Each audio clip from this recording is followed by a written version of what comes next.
We're starting to see folks coming on. We've got a minute or so here before 6. I'll just double check with Cindy. We've got all our sound coming through, etc. Very good.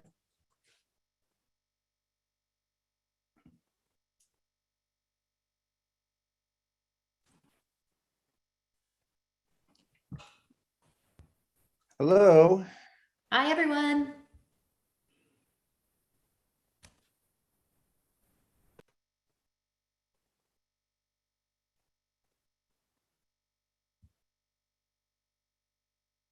We'll just wait another minute here and then get rolling. I think we have it looks like we have a quorum here, so we can get started. We've got a few little housekeeping things. We'll wait another minute here.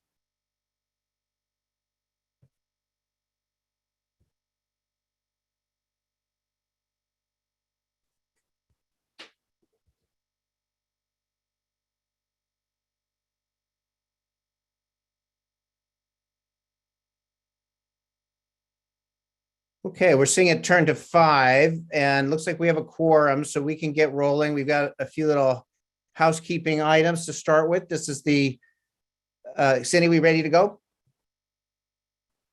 Okay, great. This is our City of St. Helens Special City Council meeting, Monday, January 24th, 2022. This is our workshop on potential bond measures. And I'll go first to Cindy and looking for the remote access information for folks. We do not have the interpretation tonight, so I don't have a slide prepared. Oh, okay. But if folks want to call in, the information's on the for public comment. The information's on our, yes, on my. Very good. Okay, so with that, with the call to order, if folks would mute your microphones and join me in the Pledge of Allegiance. I pledge allegiance to the flag of the United States of America and to the republic for which it stands, one nation, under God, indivisible, with liberty and justice for all. Thank you. And we'll move to our roll call.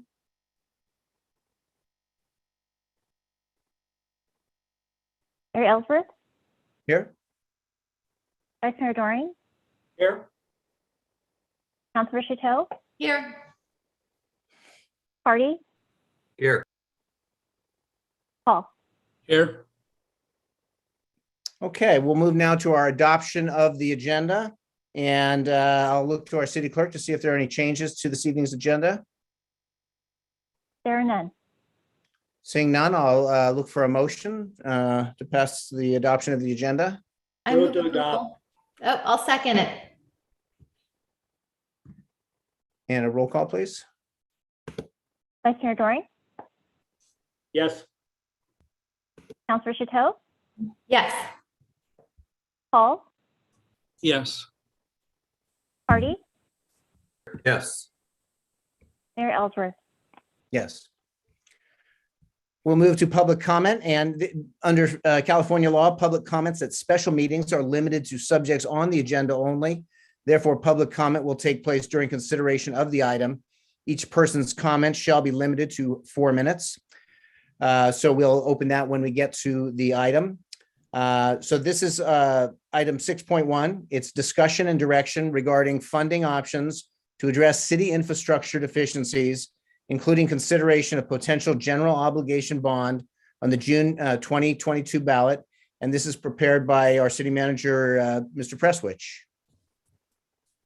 Thank you, Mayor, and good evening, everyone. I do miss the days of being able to roll up our sleeves at the fire department and have a workshop, but it's also convenient to do this via Zoom. So we're going to go ahead and get started. April is going to share the PowerPoint, and there is a section of the PowerPoint where we're going to take a break, and I'm going to share one screen, and then we'll come back to the document I'll share a little bit later. And after we go through that one slide and switch, we'll come back to the PowerPoint for a couple of slides.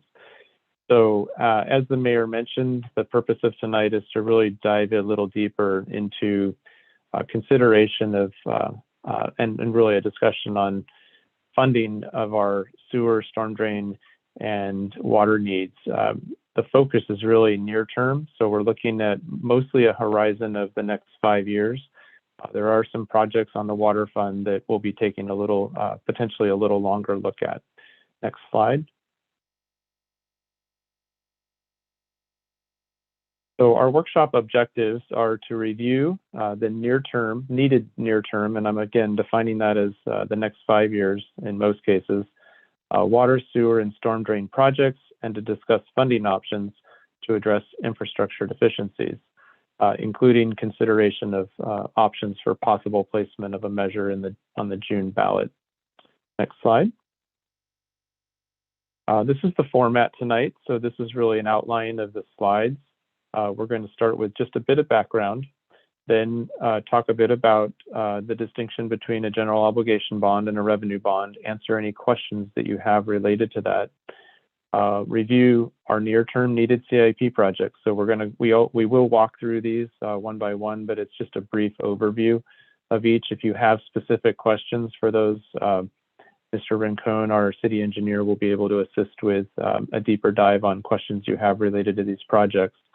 We're going to then talk about what a bond might look like and what the rate strategy framework looks like. And so there's really a policy need down the road to decide which path we will take or possibly some combination thereof related to funding these important projects moving forward. So at the end of the conversation today, we'll receive direction from the council. Next slide. So this is just, again, a little refresher on where we've been. In 2018, we spent a lot of time with the St. Helena Assets Planning Engagement Committee. This was a city committee focused primarily on our buildings. And so we performed a condition assessment and also developed appraisals for each of those assets. In 2020, the council convened a financing civic infrastructure task force related to the buildings and how to finance new buildings, including the replacement of some city assets. And that committee's task force report also weighed in on some utility challenges that we have, these infrastructure deficiencies, as well as some storm drain deficiencies, and had a number of frank comments that they shared in their final report. Between 20 and 21, the city was working on an underground utilities master plan to really focus on aligning the improvements needed under our streets so that we had knowledge before we paved over these streets where the investments were needed first underground, so we wouldn't have to be in a position to repave these streets twice. And getting this done early in the early years of a 25-year Measure T tax, this was an important task for us. And what it also did was it really helped tee up the conversation that we're going to have later this year with respect to revisiting the water and the sewer rates through a rate study. And now we have some terrific data from the underground utilities master plan that really speaks to where those deficiencies are and the scale of those deficiencies and the prioritization of those projects. In 2021, in our current fiscal year, the council established a goal to look at identifying financing and revenue options to address city infrastructure challenges, and set in motion some opinion research that was conducted in late 2021, which we received a presentation on at our January 11th, 2022 council meeting. And so we know that the focus of that opinion research really tested 3 different types of ballot questions. One was the general obligation bond. We also looked at a sales tax, and we looked at a hotel tax. But the focus tonight is really on the general obligation bond concept. The other 2 concepts are better candidates, or really are candidates for a November 2022 election. So the council will have an opportunity to talk about those later in 2022.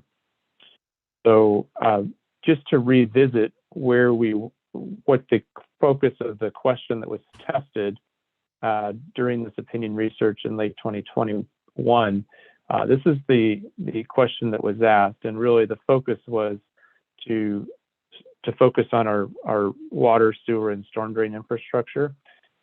So the feedback from that polling essentially reflects the fact that the community is aware of the infrastructure deficiencies. There's a lot of interest in the community to addressing those.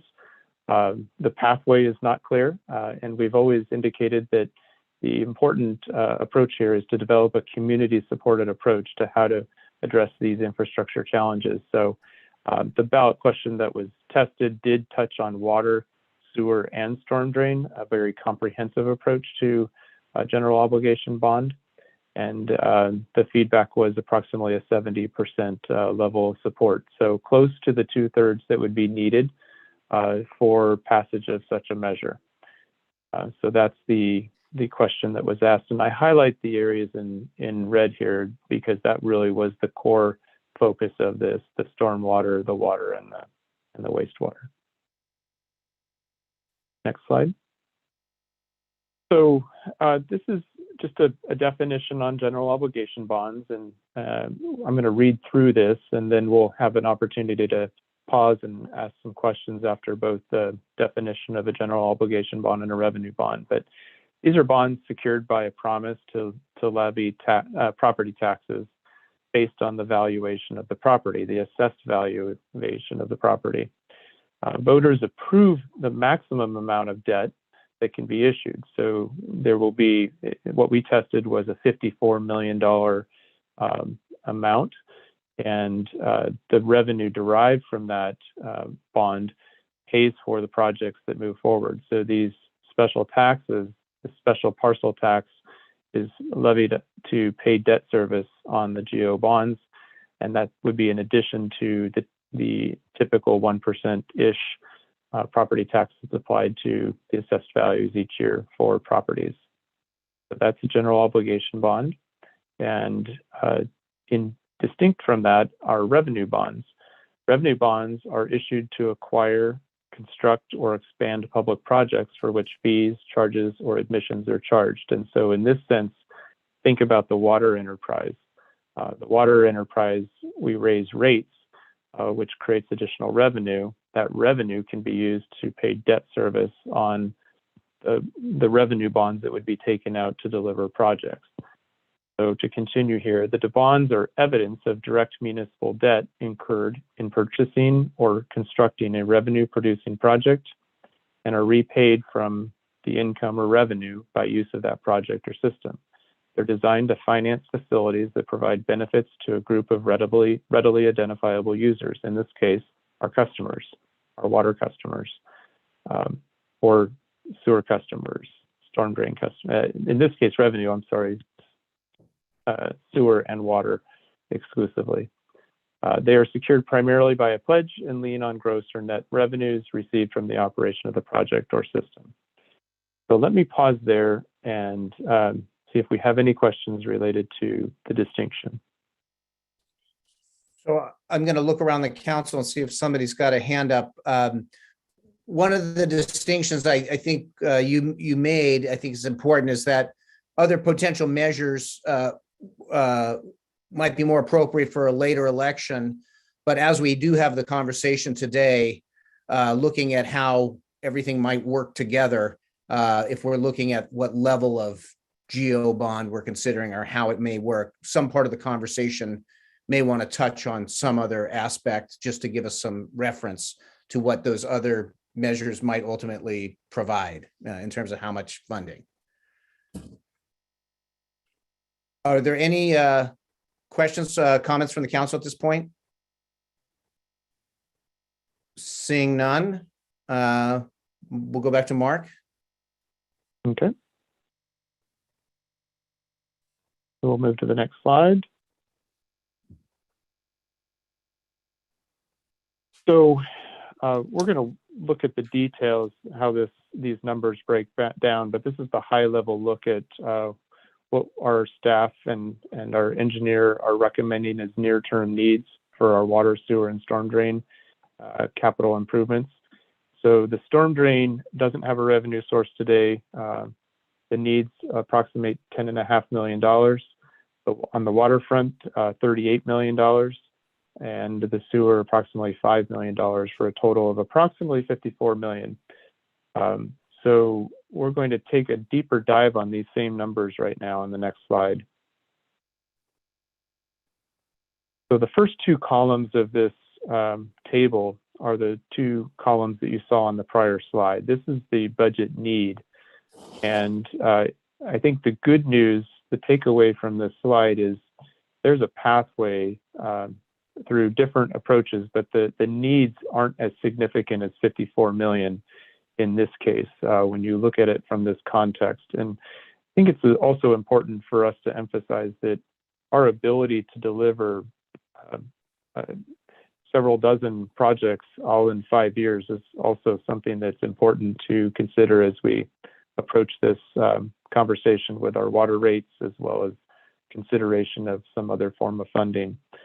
So with respect to water, we do have $6 million approximately of bonding capacity within the existing rates and some projects that are tied to this $6 million under the existing rate structure. So the budget need, some of that 38 million is taken care of essentially through the existing rate structure to the tune of $6 million. So that 38 million, really, the need drops to 32 from an unfunded perspective. And some of the projects that we'll discuss tonight, we believe have the potential to be pushed out, partly because of staff capacity, partly due to the complexity of the project, as well as the cost. And so if these are projects that are going to stay on the water rates side, it's a $32 million obligation over a relatively near term. That's a lot of money. There may be a need to postpone some of the projects, as this column 4 here indicates, or look to some other form of financing to help deliver the projects over time. So if we delay some of the projects, the funding gap drops to approximately $15.5 million. That's not a small number. That's still a very significant number. And you can see by contrast that the needs on the sewer fund, after having delivered the tertiary treatment plant with the current proceeds of the fund, are more modest, which is helpful. And when we think of the needs on the water fund, it's one consideration that you may think about with respect to a bond, because, and we'll talk about this in a coming slide in terms of water and sewer and storm drain assets and whether they're inside the city or they're outside the city or benefiting parties outside of the city limits. So the full freight of the funding gap, if we didn't postpone, is closer to 48 million. By postponing some of these projects, that can drop to 31 million. But it doesn't mean that we can't get started a little earlier on those. Let's move to the next slide. So we're going to look at each of the asset classes quickly in a table like this, and then there's a follow-up visual representation of what we're going to show you on the next three slides. So again, the storm drain funding need is approximately $10.5 million. Each of these projects are located inside city limits. There is no existing revenue source. The funding options really are fairly limited. These are probably the best two for now. The general fund, which has a reserve level of approximately $6 million, we would need the entire reserve to pay for the needs of the storm drain looking forward. Now, some of these storm drain needs there is a potential to deliver those through the Farmstead Hotel project, which is slated to pay for and be reimbursed. The project itself, the revenues from that hotel project, will reimburse the developer who will construct that storm drain should the hotel move forward. If the hotel didn't move forward, it's still an important segment that has been on our books for several decades that is not built yet today. Another option is through a general obligation bond. The cost to deliver $10 million and the impact of that on the assessed value of our properties would be relatively low. And because the asset is an asset that would be in place for at least 50 years, spreading that over 30 years, for example, through a general obligation bond would be a reasonable vehicle to consider for storm drain investments. Next slide. These are the water funding numbers. So again, that number of 38 can drop to 32 or 16, 15, 16, based on timing of projects. These projects are located inside and outside the city. So we do have customers inside city limits, and we also have customers outside city limits. The funding options to address these deficiencies, and there are many, fall to the water rates, which can be delivered via a revenue bond, and the revenue from the rates would help pay the debt service again. They could be placed in a general obligation bond or some combination of both. And on the sewer fund, all of these sewer projects are located in the city limits. The city has a sewer district. So the funding options start with the sewer rates. These are this nearly $5 million is a more modest number, and can be dealt with through sewer rate increases in the future. It can also be dealt with through a general obligation bond or some combination thereof. We'll have 3 projects to share with you tonight on this sewer funding. So this is the visual representation of the prior 3 slides, and this is just a summary of where these assets are located. So with the storm drain and the sewer, you can see on the second column, these X's represent the fact that these are in the city. The water infrastructure is primarily in the city, but approximately 15% of our water accounts are in unincorporated Napa County near the city. And the approximate volume of water used by these accounts also approximates 15%. So it's approximately 85-15 on both the volume as well as the account count for each of those, for these water meters. Mr. Prestwich, I'm seeing Councilmember Hardy with a hand. He might have had a question to something on the slide. Thank you. I just wanted to be sure I understood that correctly. Mr. Prestwich, the 85%, 15% division underwater, that's as to where the customers are, not the asset location. Is that correct? That's correct. It's where the customers are, and that really reflects the location of the meters. And we also looked at the water volume used by customers outside the city, city customers that live outside the city limits versus customers inside the city limits. And those numbers are approximately 85-15 as well. Yeah. I mean, it just occurred to me when I looked at the title there that our biggest asset is probably Bell Canyon, which is most definitely outside the city. Thank you. Mm-hmm.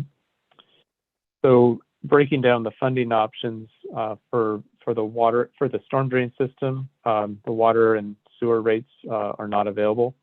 The GO bond or the general fund would be the funding option, along with some other special tax dedicated special tax down the road, which would require a 2/3 vote as well as a GO bond.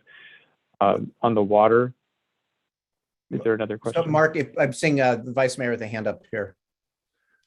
Just a slight clarification on water and sewer rates potentially to be used for storm drain. My understanding is current law potentially does allow for that if the stormwater could be put to beneficial use. I know that's probably a legal question. There's AB 2403 and a bunch of other bills that were passed to sort of better define what, the scope of Proposition 218. So that may not be practically possible in our community, but I just wanted to make sure that we're not precluding that altogether. Right. And so our city attorney so that's is kind of an tonight. Ethan. That's an Ethan. Am I correct, or is that like no? I think you're correct that it's theoretically possible, but it's not well defined. I think it's one of those things in Prop 218 where we don't have definitive answers yet. So as a general matter, I think we're fairly conservative about that, but we can look into it more if that's, if we get in a situation where that's the direction we want to go. I appreciate that answer. I think it, if it's not practical, I would suggest we look into it. So it may be a combination of Public Works and the city attorney's kind of looking at that to see if there's any possibility there. Maybe not part of this discussion, but I don't want to totally foreclose that option. Thank you. And I'm seeing Councilmember Hall with a hand. Thank you. Just also following up on this question about funding enterprise improvements. Is it current city financial policy to do that entirely through user rate increases, or is a general obligation bond an alternative funding source?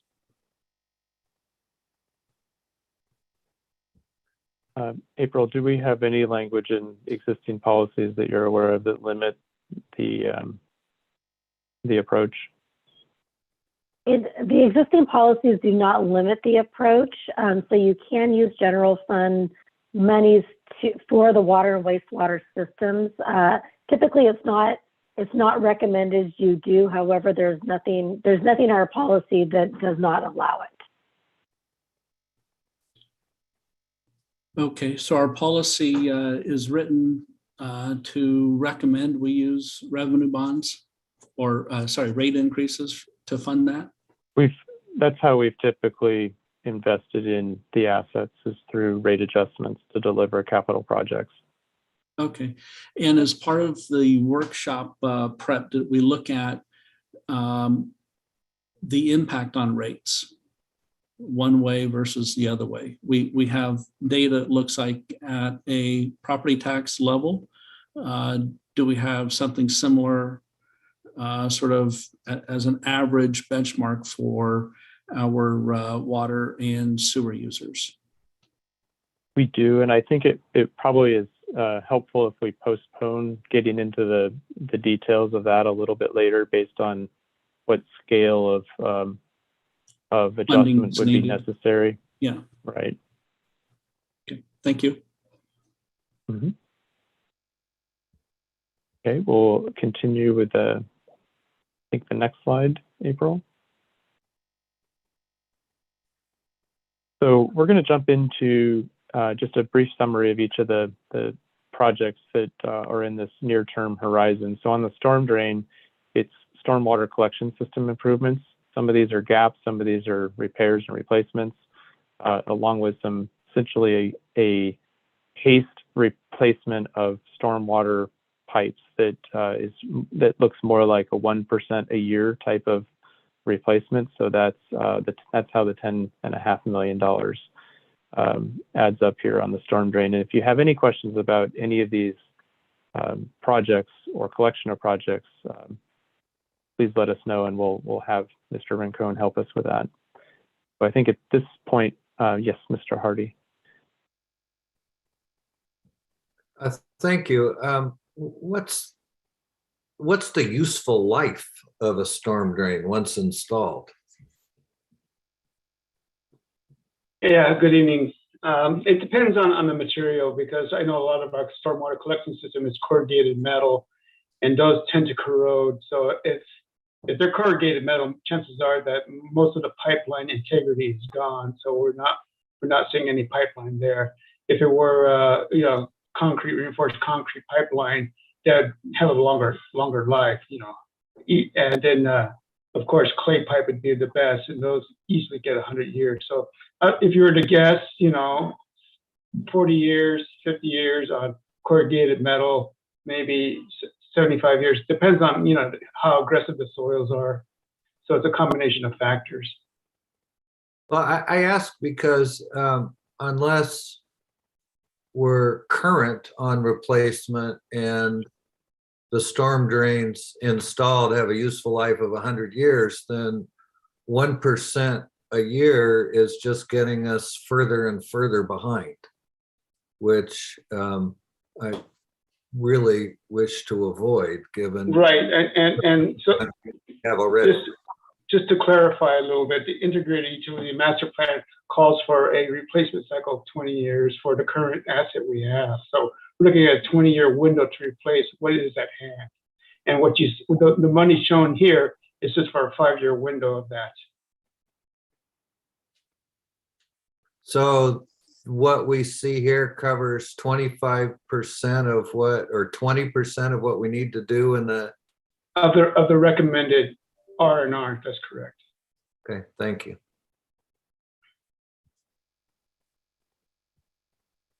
So the next slide is really just a filler to send us to a spreadsheet that I'm going to share because it was hard to, we couldn't fit all of the water projects on the PowerPoint. So I'm going to go ahead and share my screen.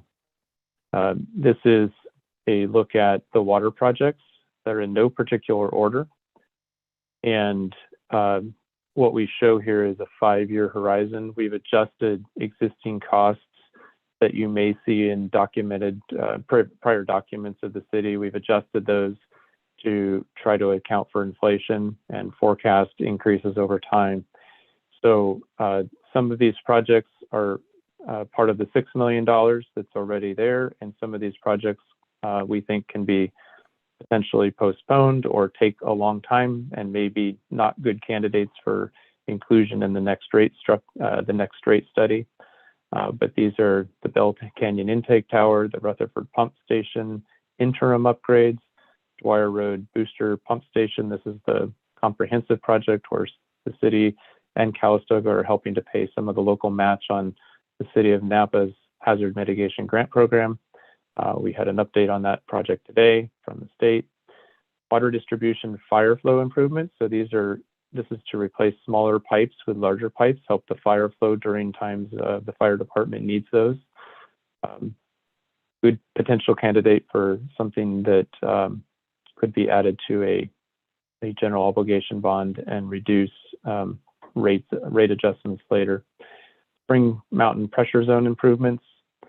The Kearney-Andrea water main replacement, line 24 here.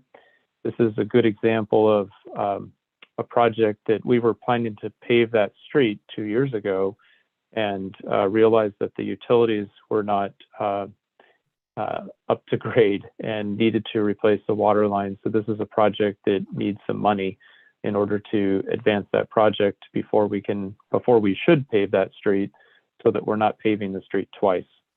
Let me slow down the movement here. The next 3 projects in lighter green here are the 3 projects that may be good candidates for postponing. These are not projects you've seen before in our prior conversations. This would be the complete replacement of the Rutherford Pump Station. The prior CIP item that you saw above was really with modifications to the existing. This would be a future project, and this is really working out of a Connex box today.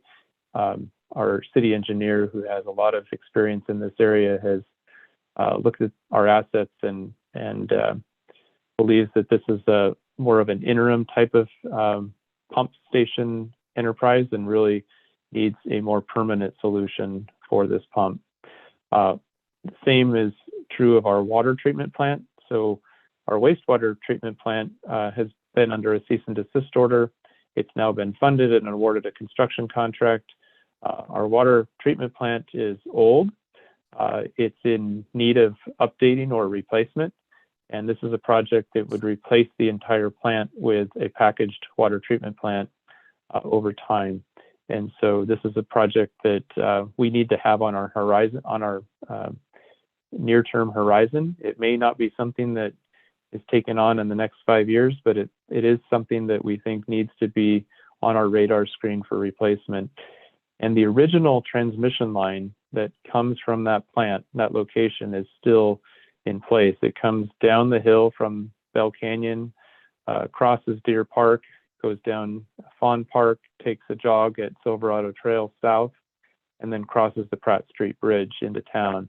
That's an important line. We have not had a reported leak on that line in the last 4.5 years, but it is an original line that is near the end of its useful life and needs to be addressed from a preventive maintenance perspective.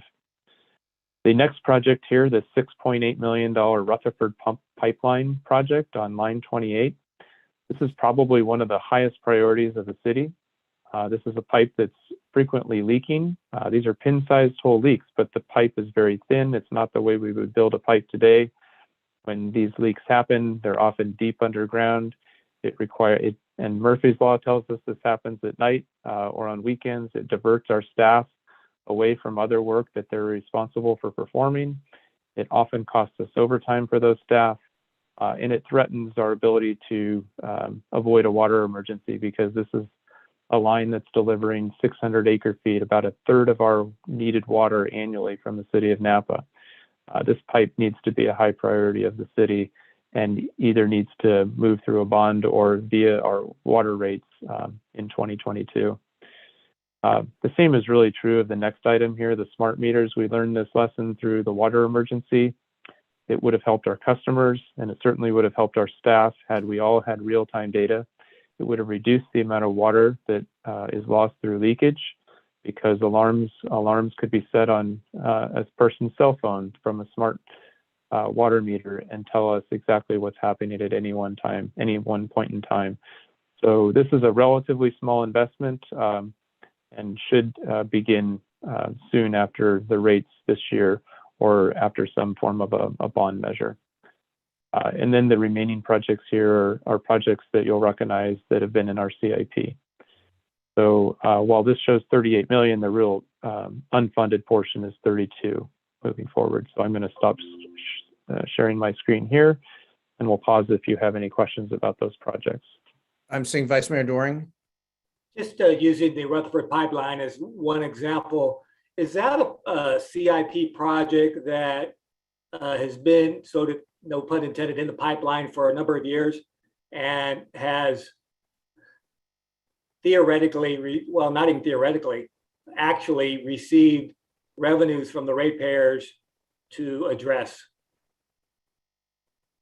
In other words, are there funds, first of all, that question, then are there funds existing right now for that discrete project in the water enterprise? I believe we have about $400,000 that was in a CIP. Is that right, April, from a prior rate adjustment? That is correct. So there are several different projects that all revolve around the Rutherford pump station. But the current 2017 rate study that we're currently under right now, it had the Rutherford booster pump station, and it was $500,000 that was dedicated. And then the current CIP allocates $551,000 for it. So definitely lower than the full dollar amount that was presented tonight. Go ahead, Mark. Go ahead. Well, and I'm distinguishing between the Rutherford pump station, which delivers water through that 12-inch main. I was thinking of the 12-inch main has had also some modest investment in the past, and a section of pipe. We used a pipe-in-pipe strategy a few years ago. We've had some trouble in sections of that pipe. We don't think that pipe-in-pipe is a quality approach to replacement of that pipe. I'm not sure. I'm a little concerned that we can't wait for even a rate study on that issue, and that we may be thinking maybe ultimately we have to pay for it through rates, but we should be thinking about finding whether it's a short-term loan while interest rates are still manageable. They're not going to go down; they're going to go up. And then I guess a second question is unrelated to that, but that is on my mind. That is something I'm deeply concerned about, is whether we staff and the city attorney have analyzed the use of any of our development impact fees for any of these infrastructure needs. And I know there are a number of constraints on the use of those impact fees, but have we at least gone through that exercise of seeing how much of the money is available to add to these other potential revenue sources? I can talk about this a little bit. I would need to go back in our current impact fee study to see what percentage of that project can actually be charged to the impact fees for that specific project, because the impact fees are they're very specific. It's just to the contribution for new development. We are currently in the process of wrapping up our impact fee study. So I do have Mandy Kellogg on the line tonight. I don't know if she'd have the information right in front of her, because we are planning on doing a special workshop with council that does look at all of the CIP projects that are coming in the pipeline to see what percentage allocation of the impact fees can go towards those projects.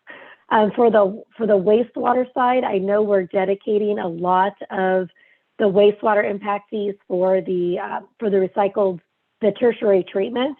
So I know there's a lot of the impact fees going right over to that project. So offhand, I would need to go look at the percentages, which I can look it That's up. fine. So I don't know if that As long helps as- answer. Yeah, as long as it's top of mind as we move through this, we're gonna have to, it's probably gonna be a portfolio of resources in my mind, but we'll see how that goes. Yes, Thanks, thank you.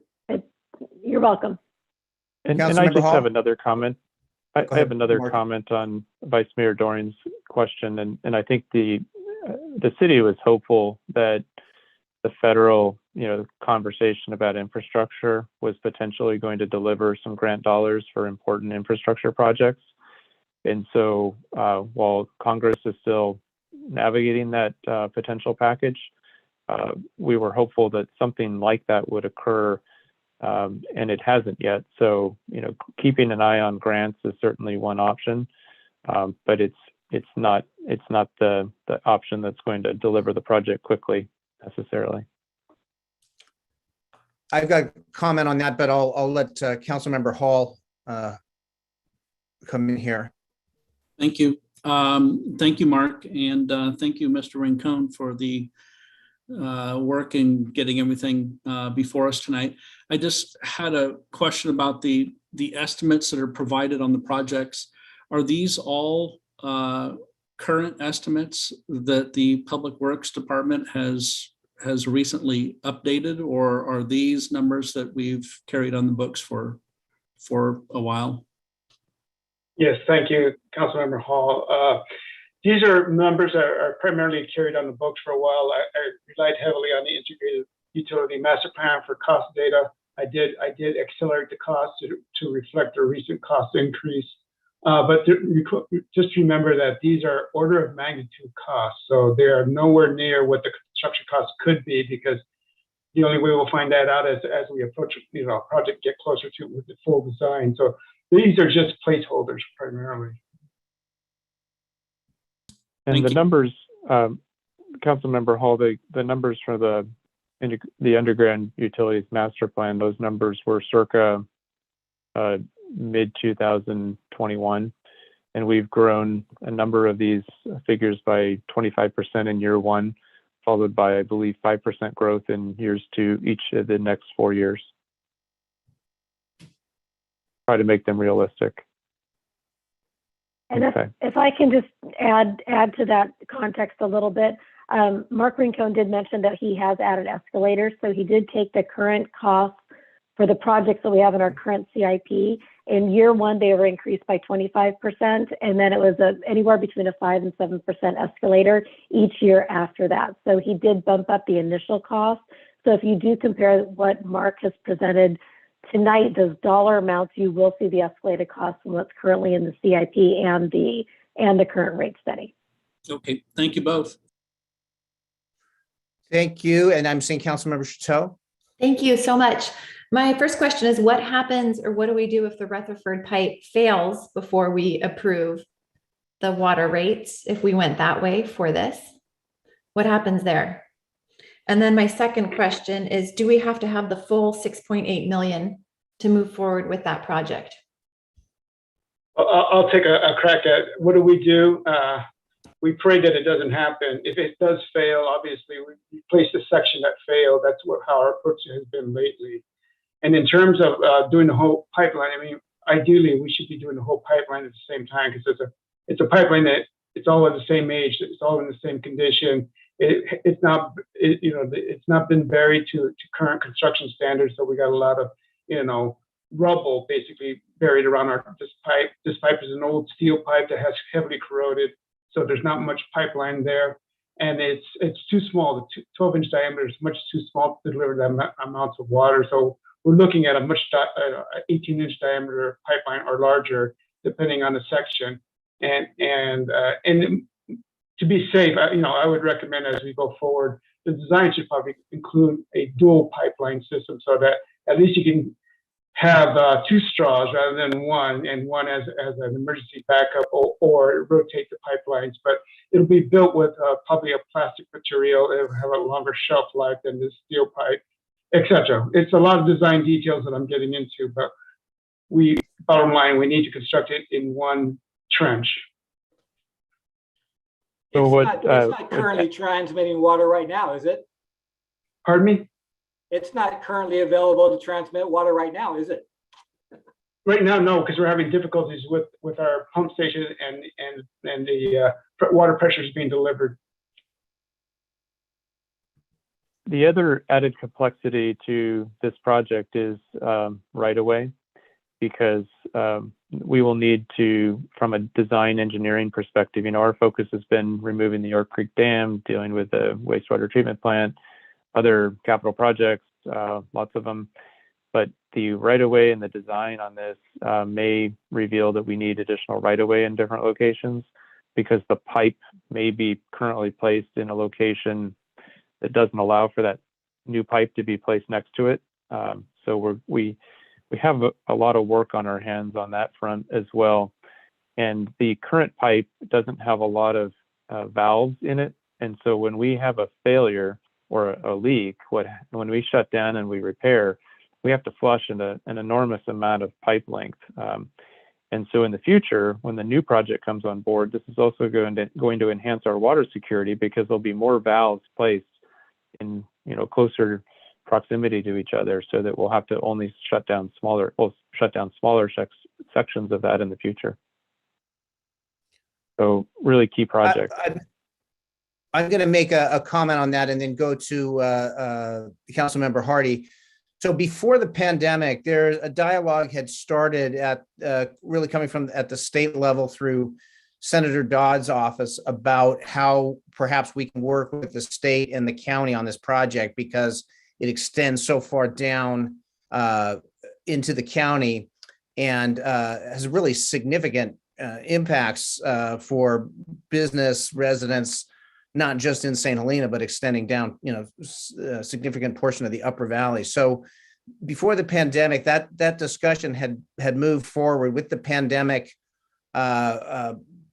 those pandemic issues have jumped forward. Recently, there was a reach out again from Senator Dodd's office to start talking about this. I mentioned this to our city manager. So looking for opportunity to tie in with the state, the county. It's such a significant project, really supporting billions of dollars of economy, that finding a way to work together, I think, is going to be important. We want to do everything we can from our position, but I do think there may be opportunities to work regionally on it. And so we'll keep looking for those opportunities as well as they come forward. So I'm seeing Councilmember Hardy.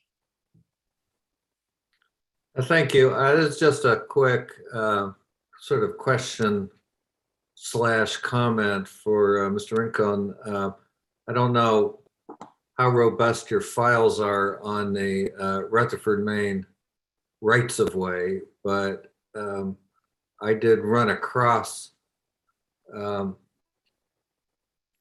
relevant information when I was researching the history of the city's water system. The easements were created in that same time frame in 1948. So if you needed more information than you have, I could help you find it. Thank you. I appreciate it. Thank you. Because a big part of design, of course, will be land acquisition. So we're going, that project, I think it has some natural partners, as the mayor indicated. In addition to the county, the vintners are probably a really terrific partner, given the number of wineries that are served by that line. There's a natural partnership there, and this is a project that, with some political support at the state and federal level, may find some additional funding for itself with a focused effort. And this is a project that we were ready to advance for that type of a conversation, and a conversation with our council at the time COVID arrived, and our water emergency and the transition of our public works director. So we're here now, and we're ready to begin again this focused effort on replacing that 12-inch line. Next slide, April. We're going to be on the sewer CIP. So these are the 3 projects on the sewer CIP that add up to 4.9 million. This first one really relates to the improvements out at our wastewater treatment plant. This allows for the first segment of a recycled water line system to be deployed, including a pump station. This first project may be a good candidate for a general obligation bond. The other 2 are projects that are perhaps good projects for rates. Really, all 3 can be added to the rates. The Cornell lift station, which has had to sit on the sidelines while the wastewater treatment plant moved forward, because we weren't sure that we would have enough resources to deliver both, and the answer was we couldn't.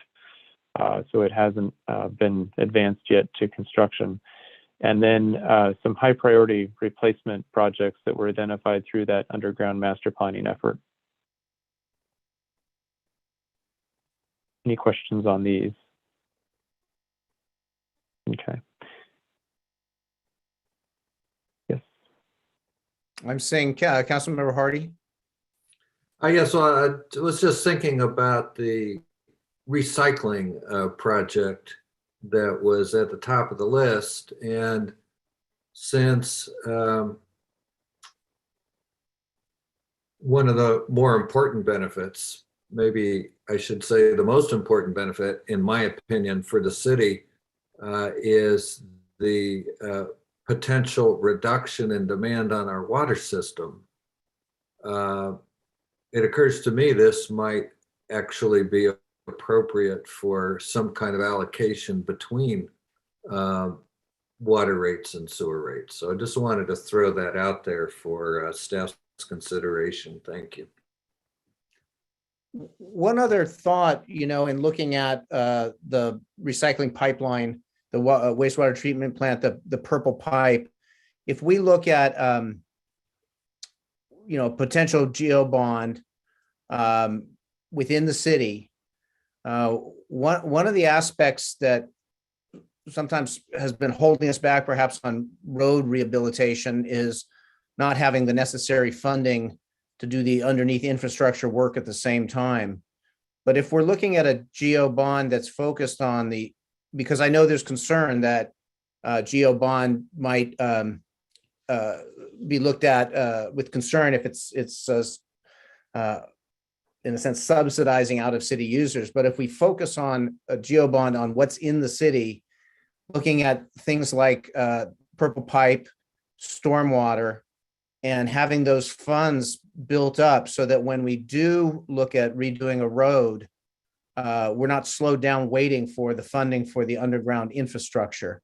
So I do think there's a huge water security benefit to looking at this purple pipe system and how that may reduce our water use, by getting the reuse, and thinking that may be a way of talking about how this geo bond might benefit not just our water security, but also our road system.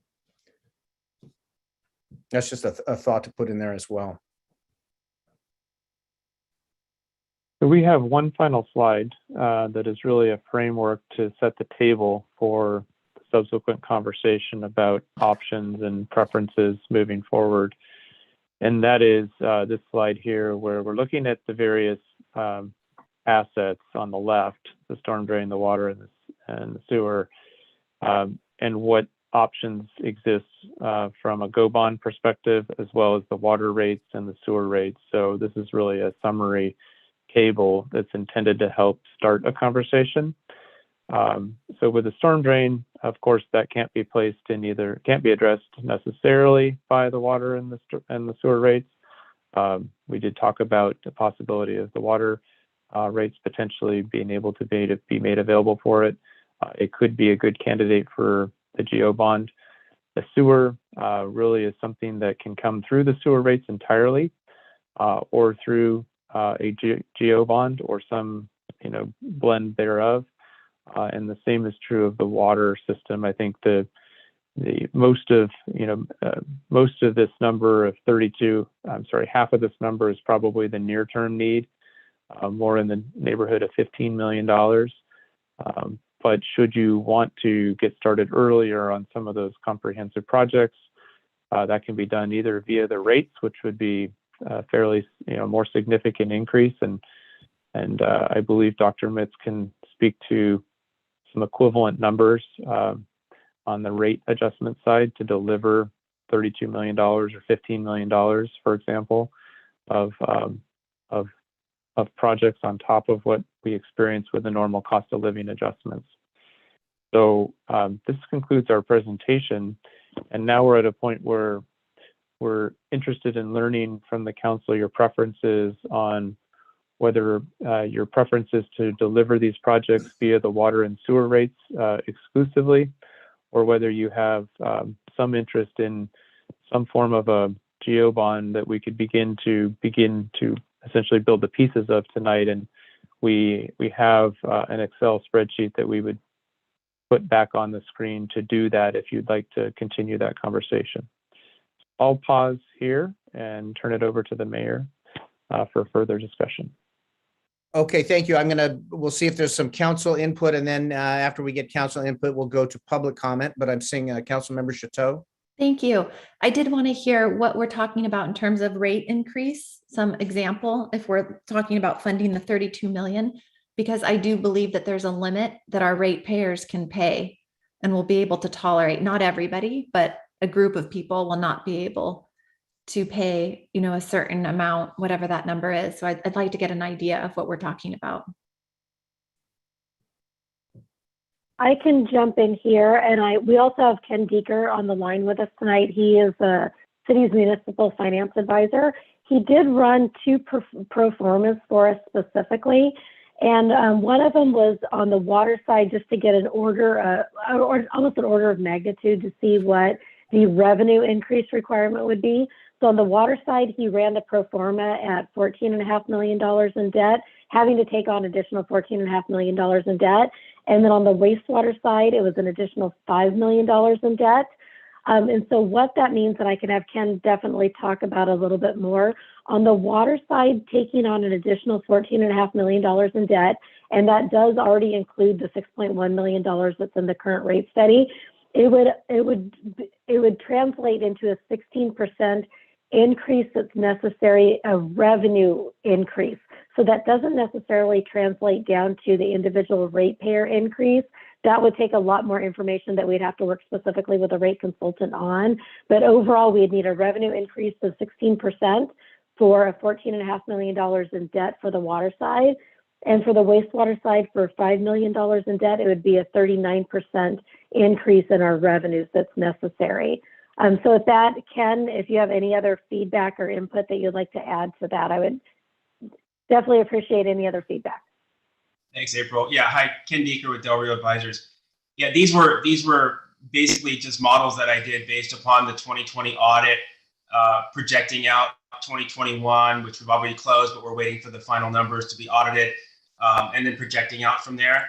And that's over a period of 2023 to 2027 that I estimated. So it would be about a 39% increase in the on the sewer side to support the extra debt, and that includes trying to maintain debt service coverage as required by the documents, as well as certain reserve levels that we received guidance from council several years ago, trying to maintain certain levels of reserves, 10 to 14 months, those sorts of things, to make sure that you've got enough cash in the system to go after the largest piece of equipment that might break down or for emergency purposes. And then on the water side, it was really just keeping up with the rate of inflation.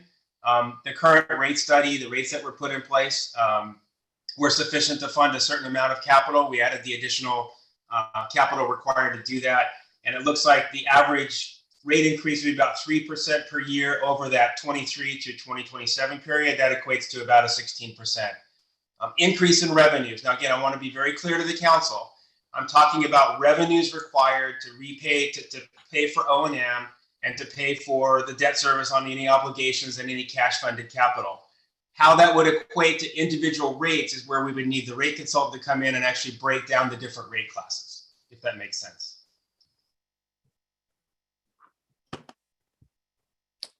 Thank you. I'm seeing Councilmember Hardy. Thank you. Dr. Miss, I didn't understand what you said about how the 6.1 million or whatever exactly that is, it's incorporated into the current rates, how that's taken into account with these new figures. Does that mean $14.5 million is funding over 20 million in projects? Or does that mean we only need an additional 8 million to fund what's considered here? We would need, it would be more than the $8 million. In the first slide that City Manager Presswood showed, there were 3 particular line items for the water side that are already taken into consideration, taking out $6.1 million in debt. So the $14.5 million in debt that Ken ran the pro forma on is above and beyond that $6.1 million in debt that's already in the current rate study. Thank you. So that means between what we've already funded and what we're proposing to fund for this particular analysis, with an additional 16% in revenues, we would be funding over $20 million in projects in the next 5 years. Am I understanding that right? Since the current rates cover something over 6 million? Correct. Yes, I'm looking to City. I'm sorry, go ahead. Oh, no, I was looking to City Manager Presswood. She has the master spreadsheet there. So I just want to make sure that we're giving you correct information. I was agreeing with that, and I think Mr. Deeker had some additional comments. Yeah, so there is a cash funded component and a bond funded component to all of this. It is about $20 million of projects over the next several years, if my model is correct. Again, this is all very broad stroke, but we're looking to borrow about $8 million of that. The rest of it's already built into the rates, and the cash would be available to pay for that project. And the other important thing for us to keep in mind is just the continued cost increase on the staffing side and project costs. And so we're modeling, I think we're using 5 to 7% for cost of living adjustments to those factors. I had a couple of questions. The first is the sweet spot in terms of the 70% on the polling for the GEO bond. What was the sweet spot in terms of the amount that we would be seeking overall? Did we find a number? Mayor, we tested 54 million, but the measure that we tested would include water, storm drain, and sewer. So water security and water infrastructure was an important consideration. If it's omitted from the bond, we would not be able to rely on the 70% factor. It would either need separate polling or some form of public information, public education about a different approach to such a bond if it omitted some form of water infrastructure. Thank you. And so then my next question goes to our city attorney. So in how this has been presented as maybe there's a hybrid approach to this of working with the GEO bond to cover a certain amount and then a revenue bond based on water rates to cover another amount. if we wanted to put the GO bond forward in the city and have it attached to water security issues and feel comfortable that that's going to be accepted by the community by identifying items within city limits that the GO bond would apply to. Is that a possibility to sort of separate the project so that the GO bond funds would go towards water security issues within city limits as opposed to covering the whole system? I think you could structure the GO bond and the ballot measure to have those sorts of limitations on the works of improvements that would be authorized under the GO bonds. Just to be clear, that would mean, you know, a portion of that would be paid out of the GO bond and a portion would be paid out of the rates. It wouldn't be kind of an either or where someone is either paying under the GO bond or someone's paying under the rates, if that makes sense. And so if I'm just trying to get a sense of if we're trying to get a commitment from the community, the St. Helena community within the city limits to support a bond, a GO bond. And as you're saying, it wouldn't be an either or. Could we do that if we don't yet have the information about the new rates? Could we still proceed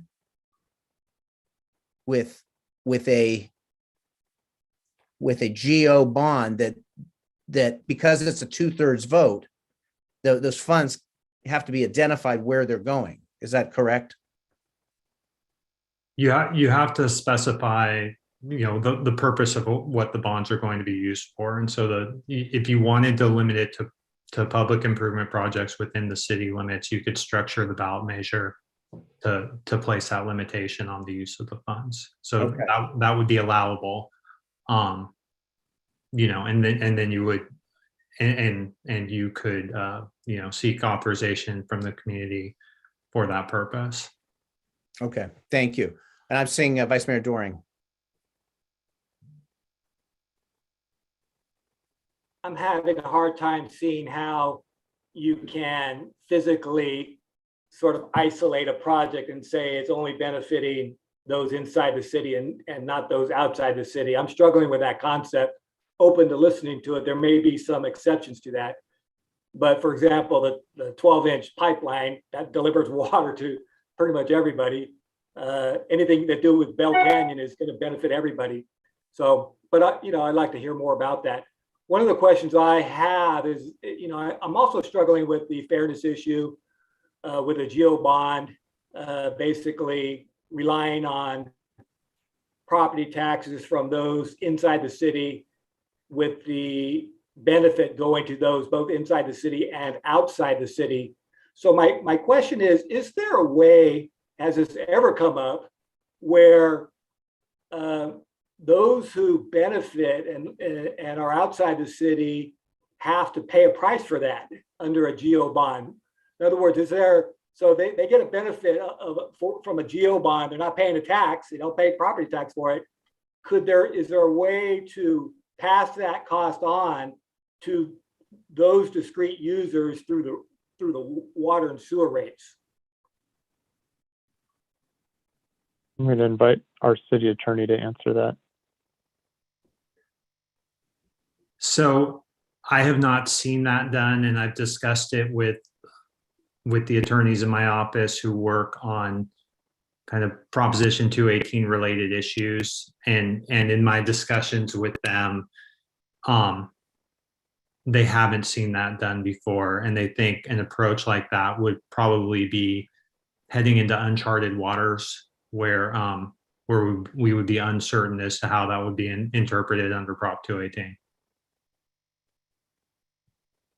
Well, I would just let my counsel know that that would be one major reason for me to be a little reticent to go down the GO bond path. Sure, and to be clear in my response to Mayor Ellsworth, you know, I was thinking that we were talking about projects that we're located inside the city limits as opposed to outside. I wouldn't structure the measure to say projects that solely benefited people within the project area, because I agree with you that that's a distinction that's difficult to make in something like a water system or a sewer system, or well, not the sewer system, but the water system that serves people both inside and outside of the city. Understood. And I just want to clarify my last comment. I'm still very much open to the stormwater infrastructure potential under a GEO bond. And it looks like there may be more promise there, for me at least. I'd like to hear my other council members.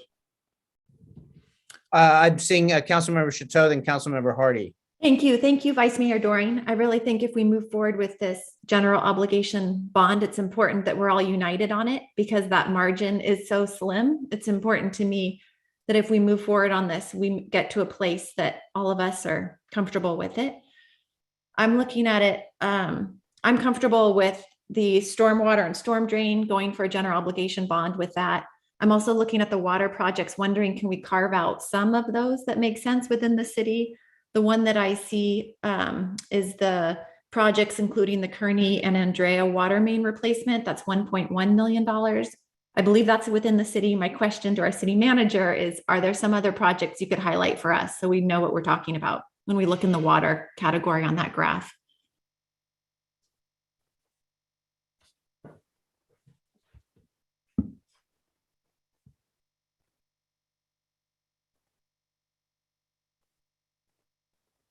So I'm pulling up a separate spreadsheet that I have, and I think the other projects would likely be the line item that's referred to as unfunded CIP projects.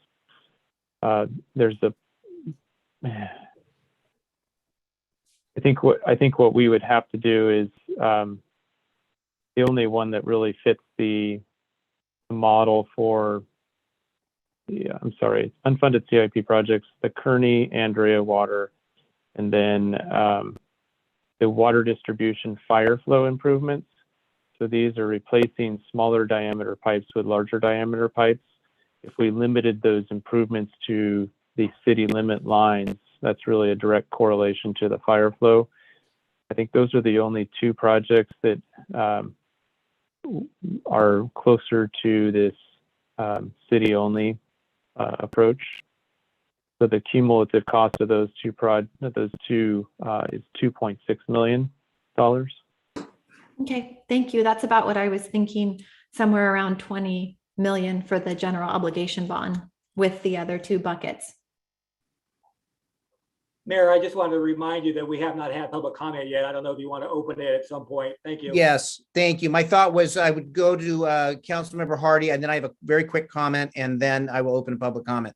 Thank you, Vice Mayor Doring. Councilmember Hardy, please.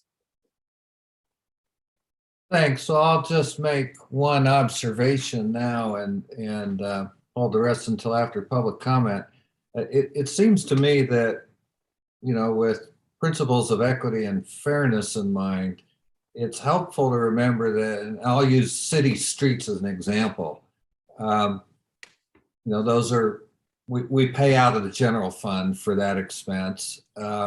So everyone shares, from a taxpayer perspective, but in any given year, we may pave only one street here, one street over there. And the equity in the system is that over time, all of the city's streets are maintained from the same funding source. So with respect to general obligation bond funding at this particular moment in time of particular pieces of water system capital improvements, I think we're potentially making things less equitable in terms of how the costs are distributed rather than more.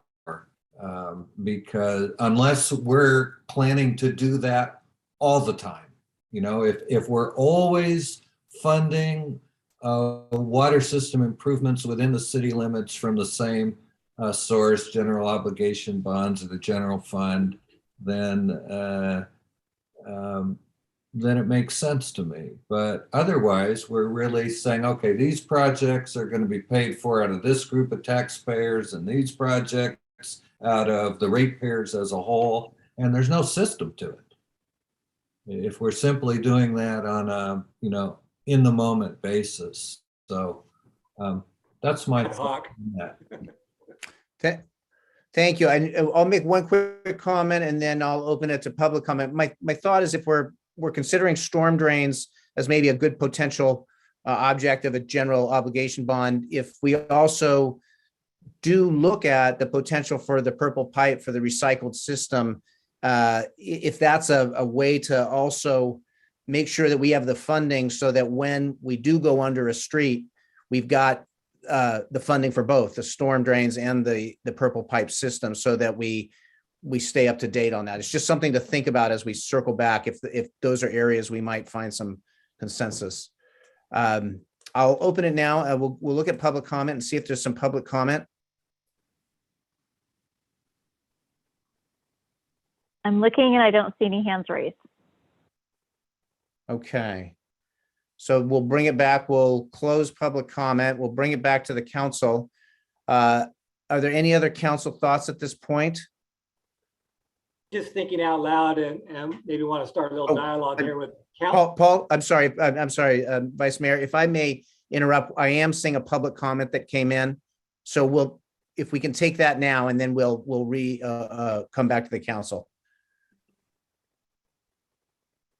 He just lowered his hand. Okay, all right. With that, I'll close the public comment. We'll go back to Vice Mayor Doring.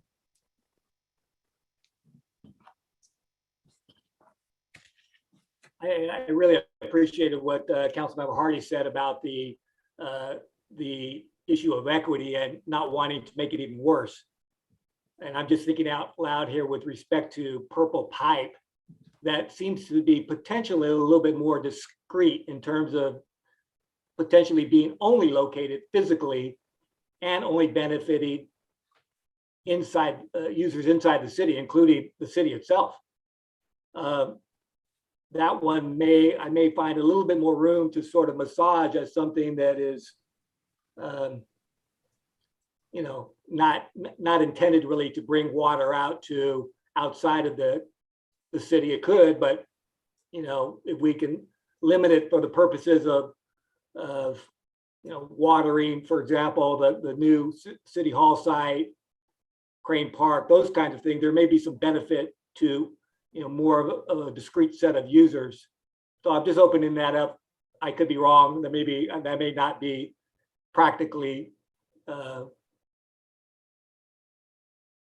different than my other point that I made earlier on. So anyway, something to talk about. I have one thought on that. Sort of looking at the purple pipe aspect is in terms of thinking about equity, is that if we do provide recycled water for a certain amount of use, does that open up waters then to be available, more waters available to other users? So by recreating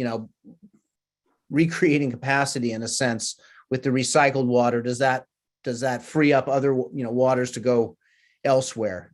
Just another thing to think about related to that.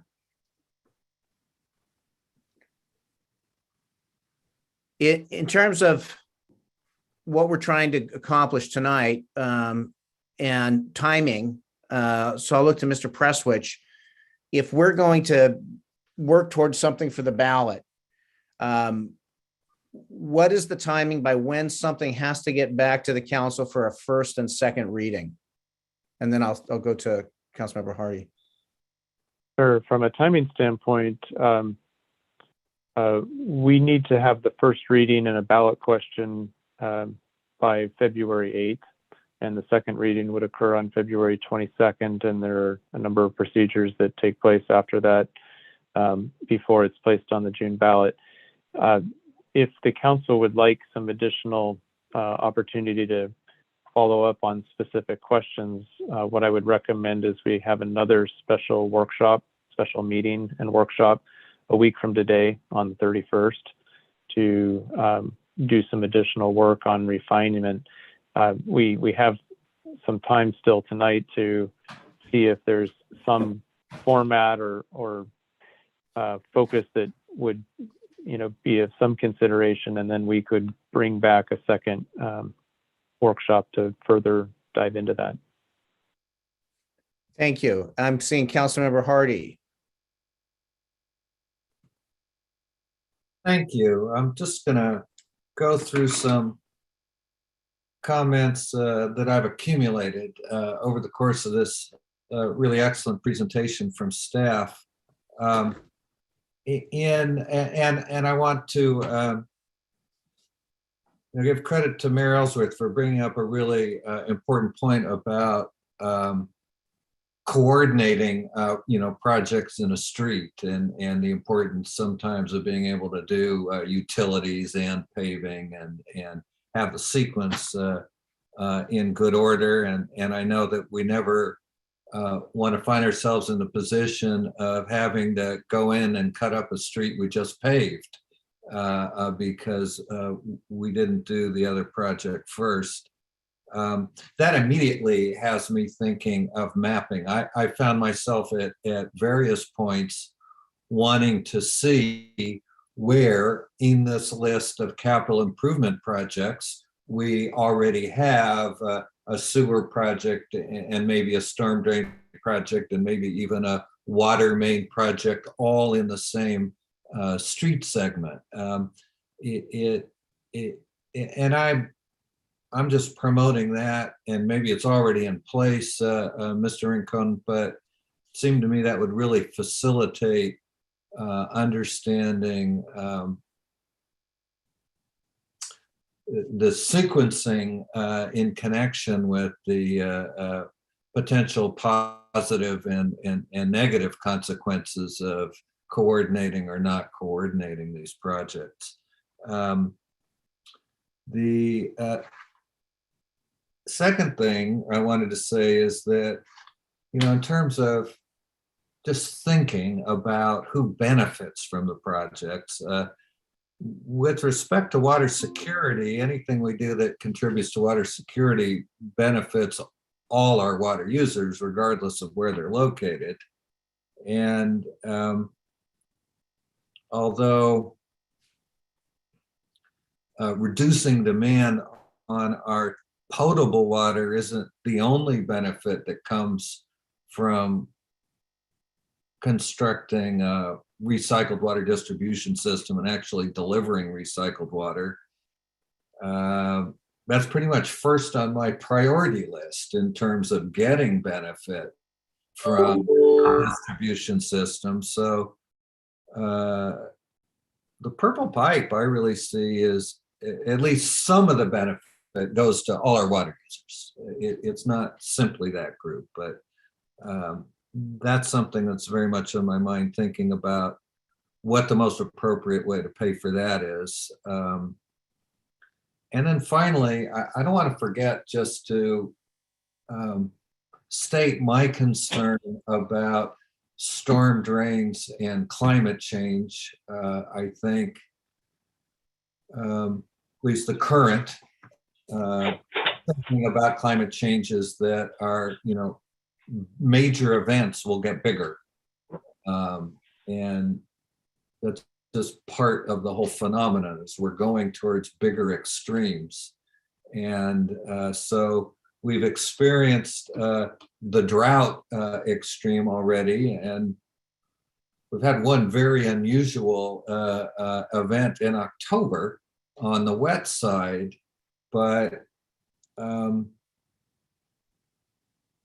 I want to be sure that we're designing and installing the storm drains for the future, especially given their lifetime, to the extent that we can. So I don't know, how far along the municipal engineering world is in terms of anticipating, what kinds of changes in sizing are appropriate, but I'm hoping, Mr. Rincon, you have the opportunity to do some inquiry there just to be sure we're on the safe side. And with all of that said, I do think it's really important for to the greatest extent possible for the enterprise funds to pay the enterprise costs, whether it's water or sewer. And again, our concern, and I share Councilmember Chateau's concern, I think all of us have this concern about avoiding unnecessarily steep rate increases. So what's hard for me to have a really good sense of, even with all the detail we've had tonight, is how much can a reasonable and appropriate rate increase cover in terms of these capital projects. So not having anything better to go from, and one of the uncertainties, and I think Mr. Rincon made this very clear, is we don't really know what these projects are going to cost. We've got figures, but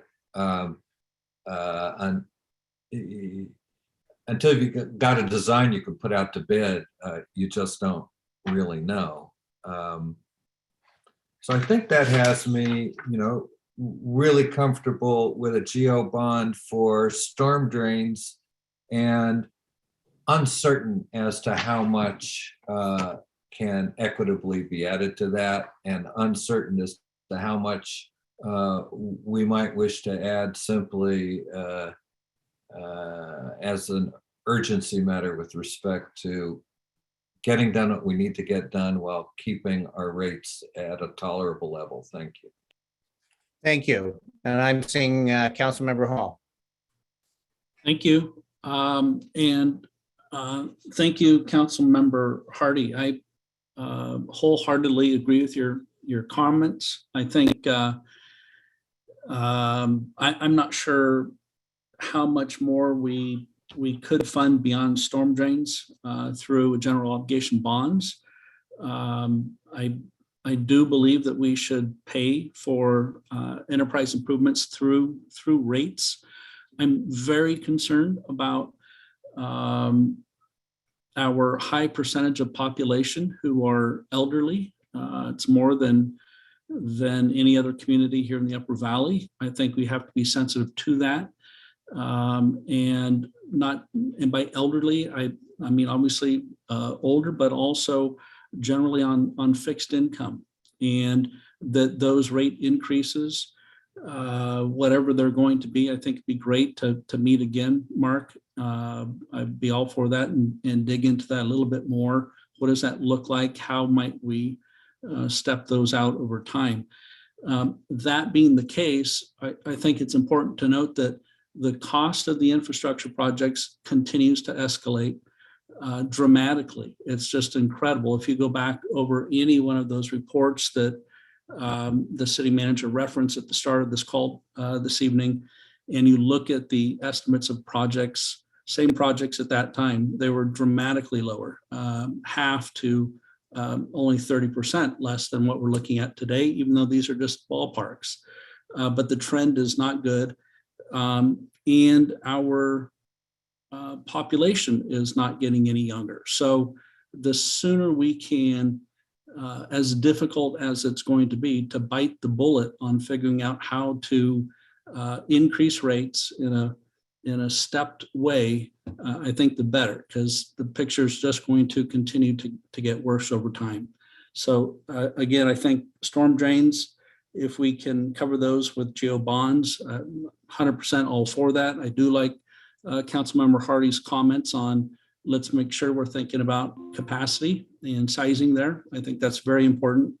I also appreciated his comments at the offset about replacing 1% of some of these pipes per year. I just think it's way too low, too little, and we need to somehow do better at looking at the comprehensive picture of all of this and come up with a financially sustainable plan for how to address what we're dealing with.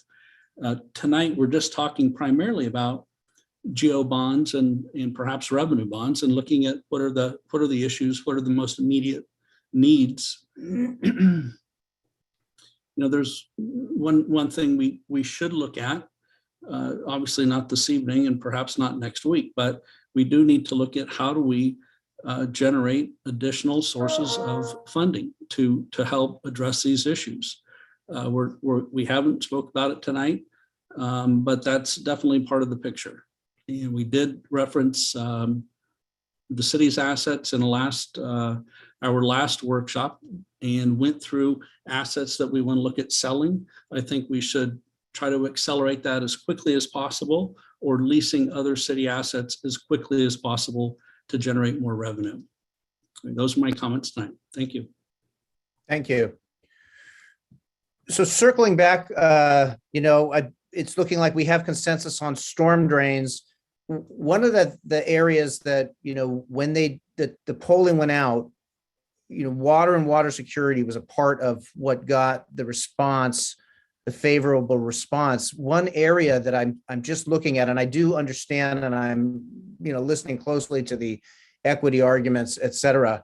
But if we do look at the purple pipe, at the extension of where it goes through the city tied to the wastewater treatment plant, does that give us an ability in talking to the community about something that would bring water security?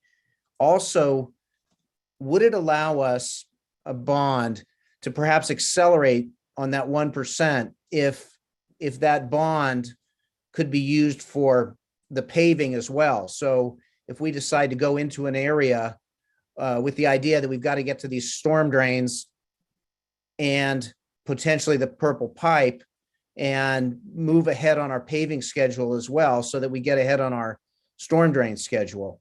I mean, is there a way to look at this so that the package of what we have to do when we go after the storm drain is sort of encompassed in a GO bond, so that we can use that as a package to get into a street?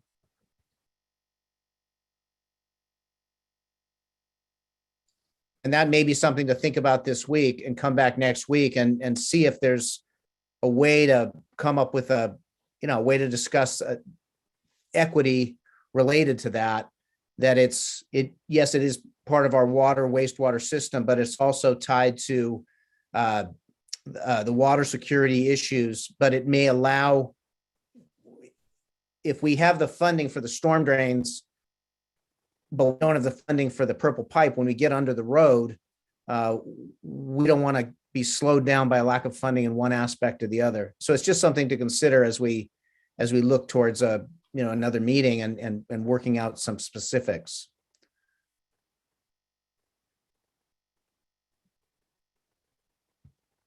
So Mark, if we look at next week, for me, next week, 5 is not good, but 5:30 or 6 could work. I don't know if we want to talk to the council and sort of query what may work.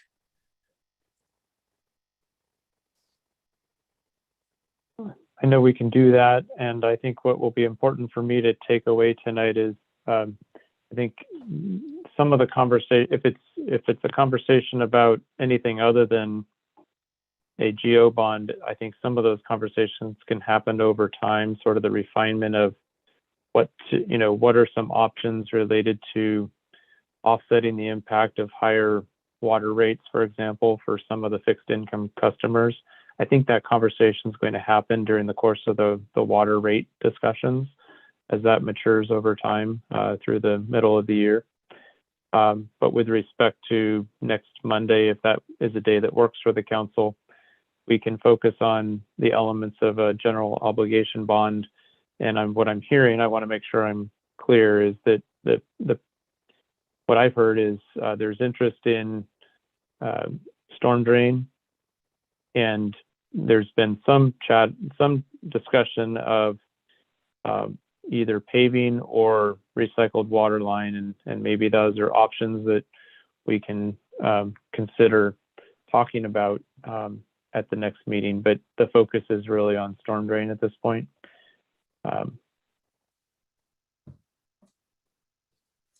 Okay, I'm seeing nods.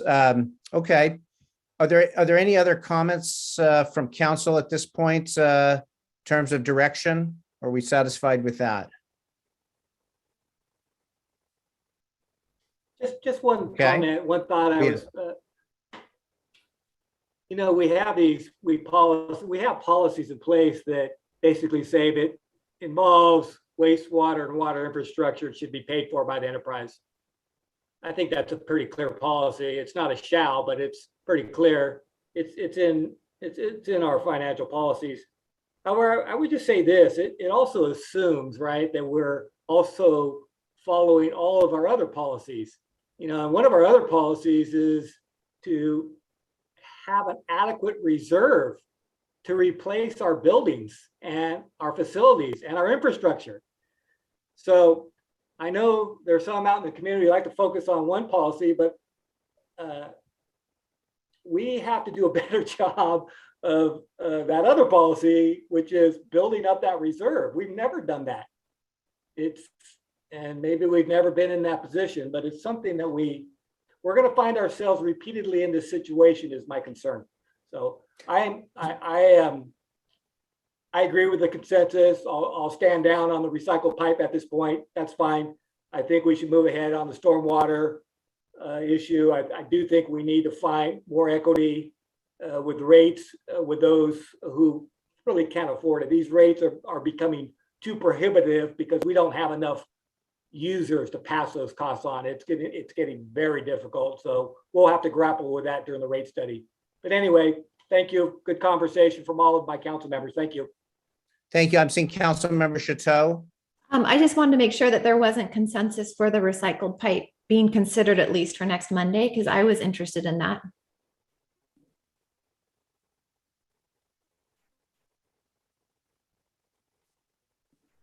I don't know what the question was. Is it just that? Can that be included for the general obligation bond, or are we saying not? Was it recycled? Provide the pump station to distribute recycled water, right? That's in the sewer bucket. The Right. recycled water through a network of about 1,000 feet of pipeline that's within the city, about 1,700,000. Yeah, I'm fine with that. I thought that conversation was tied to streets as well, and that's where I was having a hard time understanding that. Yeah, I mean, no, I'm separating it out. I was interested in that piece being a part because I think that makes more sense in terms of making the case about water security and why we're doing the general obligation bond. Agreed. Yeah. My problem that maybe it's philosophical and I should set it aside, but the reality is water security affects every user in the system. So for me, water security is a kind of an odd basis for saying it should be in the general obligation bond. And another reason.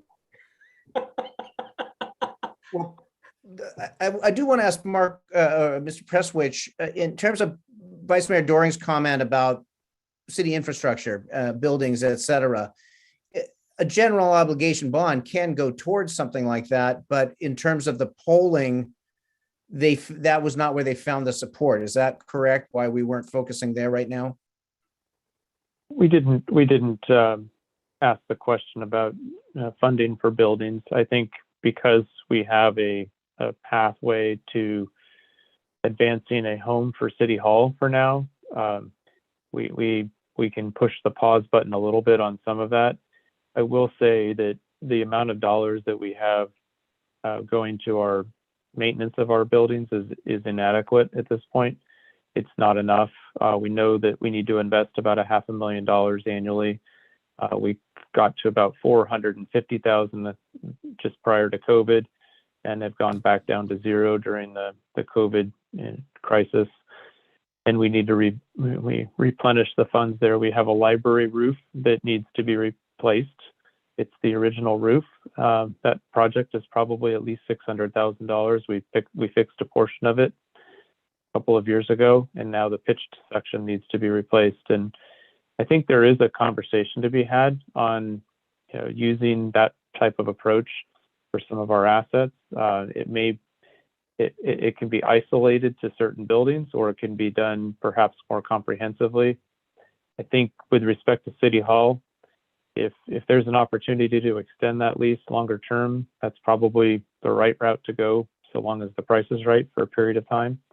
And then there will be a point in time after, 10 or 20 years where perhaps the city needs to revisit this concept of a city hall library building on the library lane parcel, because city hall doesn't necessarily have to be, if we're unable to stay at the college longer term, it will bring that conversation back, and we'll need to have a conversation about funding that at some point. And a GO bond would be a reasonable approach to that.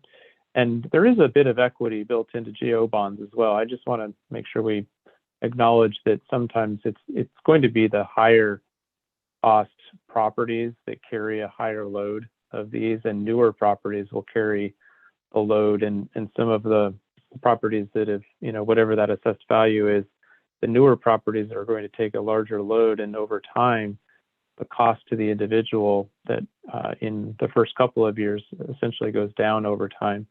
So there's a bit of equity built into the general obligation bond approach as well.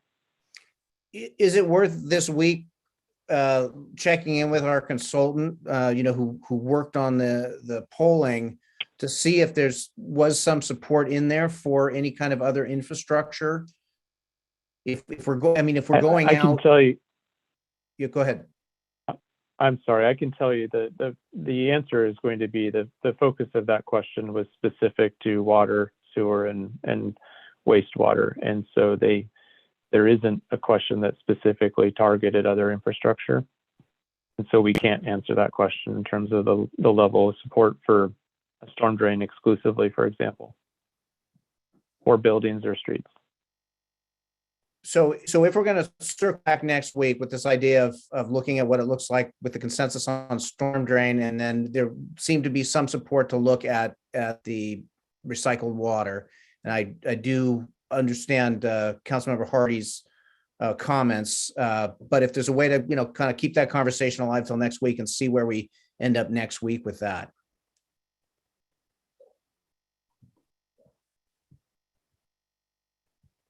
Okay.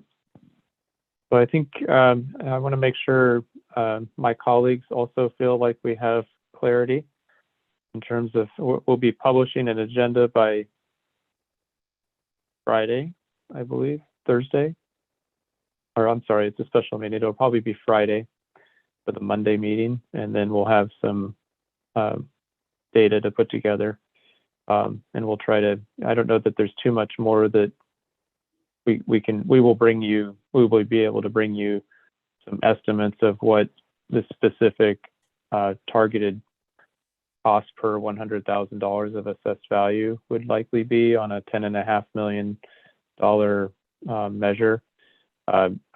Would there be any interest in growing that in case there are cost increases? Should we model something such as 15 or 20?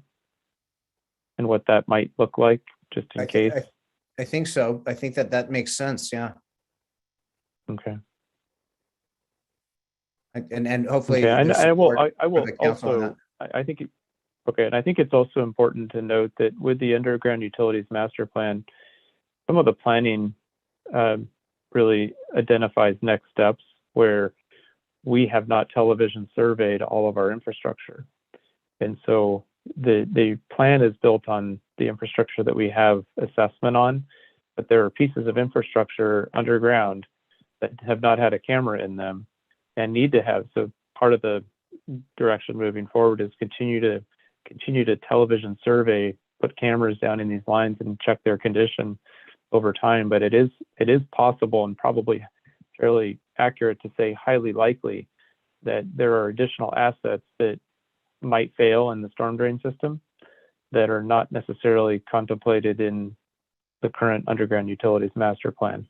That focuses on segments and undersized pipes and pipes that we know are deteriorated, but there likely are others that could fail and or have not had a television camera through the pipe to understand its current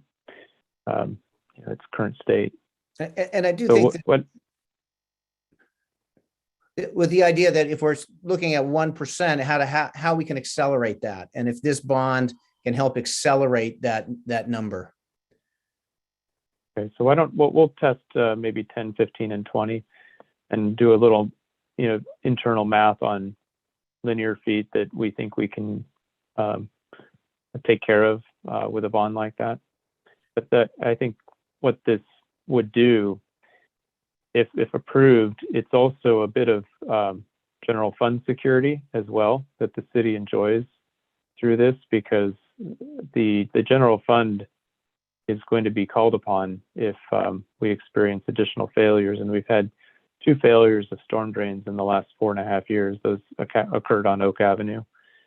But those are, these older pipes that Mr. Rincon described with the metal, this corrugated metal. Those are the pipes that we think are essentially at the end of their useful life now and can lead to failure of streets, et cetera, as it did with Oak Avenue a couple of years ago. So it's an investment in. I'm just wondering if we can move forward, at least on the design of some of these projects, in particular that 12-inch line coming from Rutherford. You would think that we would start design right now. It's urgent. I hope that we understand that. If we wait until the rate study, we're not going to be in a position. We should start the design now, in my estimation, unless we don't have any money to do that. On that issue, let's have a conversation and see where things are with the state. As I said, they had reached out recently, and I had let Mark Prestwich know. And so I think we may be able to move that conversation. But I agree, it's something that we need to move forward. Well, I'm just talking about the design, just being ready for when we are able to build it. That's all I'm saying. Just sort of thinking about, oh, well, we got to design a pipe and it's complicated and we should start sooner than later, I think. That's all I'm saying. Well, we're bringing this to your attention for a reason, because we agree with you that the project is very important. I think it's going to, it's something that Mr. Rincon and I can confer on in terms of how best to approach the design with that segment. I think there's also research needed on right-of-way issues, and so some of it is going to be a bit of research, but I would recommend that we separate the follow-up on that item from the follow-up on the storm drain, if that's okay for Monday's purposes. No, I'm not suggesting that. It's on my mind. Thank you. And we want it to be on your mind, because it is a really important, critical project, and we've we've been concerned about it, and I think my concern is growing because we've had about 4 or 5 leaks. Mr. Rincon can tell me if I'm underestimating this, but just in the last 2 or 3 months, we've had some leaks on that line that has resulted in late nights and extended staff and attention to address these leaks, and it has an impact on the staff side of this as well, and it presents a risk to our water supply.